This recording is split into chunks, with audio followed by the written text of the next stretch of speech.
Black Monday आज संबोधलं जातं शेअर बाजारातल्या या घडामोडींमुळे सेन्सेक्स 4000 अंकांनी कोसळलाय। सगळ्यात महत्त्वाची आणि मोठी बातमी आर्थिक क्षेत्रातली आहे।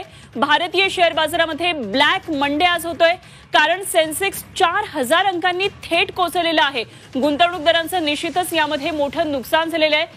अमेरिकेमध्ये सध्या जे सुरू आहे, ट्रम्प यांनी जो कर आकारायला सुरुवात केलेला आहे त्या संदर्भातच ही घडामोड असणार आहे आणि त्याचे पडसाद शेअर बाजारावर कसे उमटतात हे या बातमीतून आपल्याला समोर येते। सेन्सेक्स 4000 अंकांनी आज कोसळलेला आहे, त्यामुळे गुंतवणूकदारांच्या पैशांचा आज सुराडा झालाय। ब्लॅक मंडे असं आज शेअर बाजारातली ही मोठी घडामोड सांगते आहे।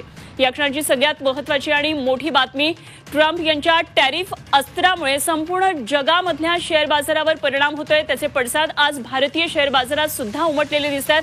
थेट 4000 अंकांनी आज सेन्सेक्स कोसळलेला आहे, निफ्टी सुद्धा असाच कोसळलेला आहे। तर एकंदरीतच भारतीय शेअर बाजारावर तीव्र पडसाद उमटलेले दिसतात। 2 दिवसांपूर्वी अमेरिकन शेअर बाजार सुद्धा कोसळलेला होता आणि अमेरिकन आणि परदेशी गुंतवणूकदारांचं तेव्हा नुकसान झाल्यानंतर तेव्हाच या संदर्भातली खरं तर शंका आलेली होती आणि याचे पडसाद भारतीय शेअर बाजारामध्ये गेल्या संपूर्ण आठवड्यामध्ये दिसत होते। मात्र आज शेअर बाजार तुफान कोसळला, 4000 अंकांनी आज सेन्सेक्स खाली आलेला आहे।